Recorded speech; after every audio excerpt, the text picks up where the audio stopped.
Hey, guys, interwebkaiju here. Today's reviews are kind of a request. T-Rex Entertainment Films asked me to look at The Thing, specifically 1982's The Thing, but I went ahead and watched all three of them. So here are my thoughts on those. The Thing from Another World.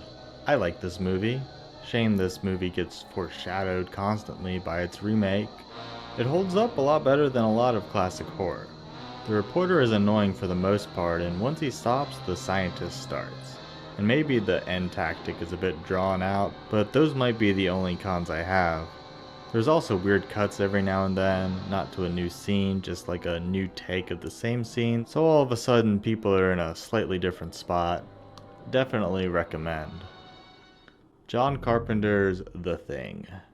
First off, I'm a Kurt Russell fan. Secondly, as much as people shout about how it's more based on the source material instead of a remake, Carpenter sure did use the same title screen, albeit missing a few words. Okay, so, holy shit.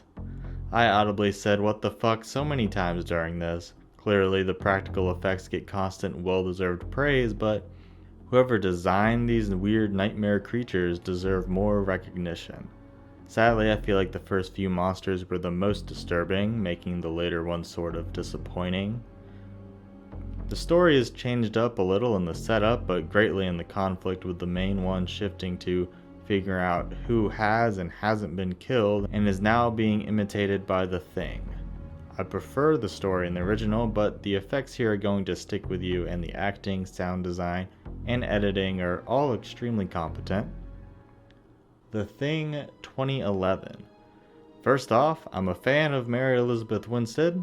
Secondly, I have not seen the footage of what I hear is wonderful practical effects that were made for and then later replaced with CG for the film, so I'm not going to have that bias if the CG isn't as good. The camera work, though, is annoying.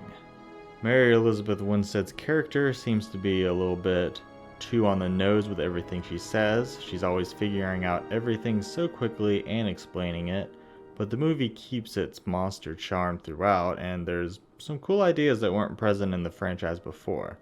Very surprised that I enjoyed all three of these so much. Would recommend all of them. Okay, I watched the practical effects for the 2011 film, but after I watched the movie, they look very good, and that's with just normal cameras, without movie lighting or editing. Also, in some of the videos that included clips of the original effects, they show how there's just so many instances where the 2011 film made little details match up with the 80s one. Broken windows, body and axe placements, just furthering my belief that the movie doesn't deserve the hate it gets. Thanks for watching.